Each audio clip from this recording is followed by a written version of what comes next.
commend this bill to the House and to its First reading. Mr. Speaker. Jan Logie. Thank you, Mr. Speaker. It's with pleasure I rise for the second time this evening to offer our support for a member's bill, this time the Public Collections Solicitation Disclosure of Payment Bill. This time a bill sponsored by a government member, my fellow Social Services Select Committee member, Matt Ducey. This bill seeks to bring transparency to public collectors who are paid to solicit donations or signatures to ensure that the public is fully informed as to all the relevant information when signing, paying or donating to any cause. Under the bill, collectors who fail to make adequate disclosures as prescribed commit an offence. The Green Party is happy to support this bill to Select Committee and for us to have the discussion. Basically, when we consulted with members or representatives of the community and voluntary sector about their views on this bill, what they told us was that they were not convinced that this is wide enough to be really useful in terms of the issue around what's the neologism that's been quoted already around chuggers and giving people that sense of security on the streets or in their homes around the validity of an organisation. They noted that from their perspective, the goal is to give people information when they're approached for donations or signatures on the street, over the internet, over the phone, by people who are being paid to do this on behalf of any group. What this bill provides for, though, is to give people information when they're approached for donations or signatures on the street by people who are being paid to do so on behalf of groups which are not registered charities.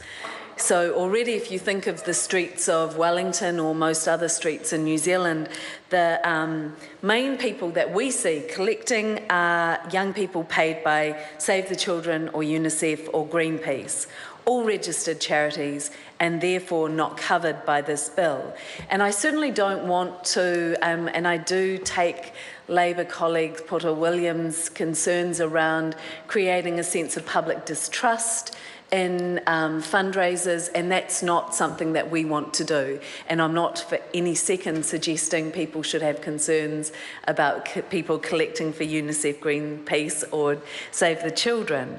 But I do think that there is an issue that the sector has raised about ensuring confidence in fundraising so that people are more confident to give, and that what they're saying is that there need to be protections like this right across the board for all methods, not just on the street and not just for non-registered charities.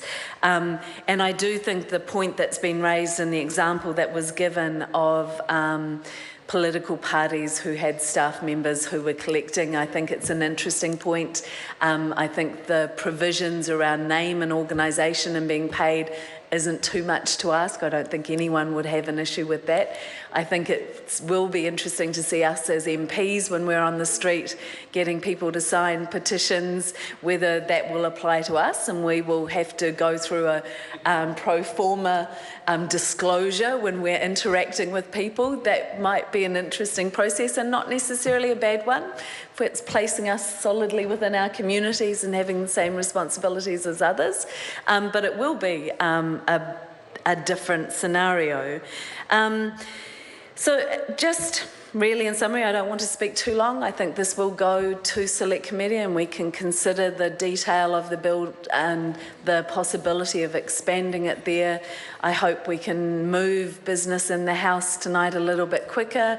And so we've had discussions around being able to drink in the Rugby World Cup. I'd also like us to be able to ensure that organ donation is properly supported. So I'll finish my speech here.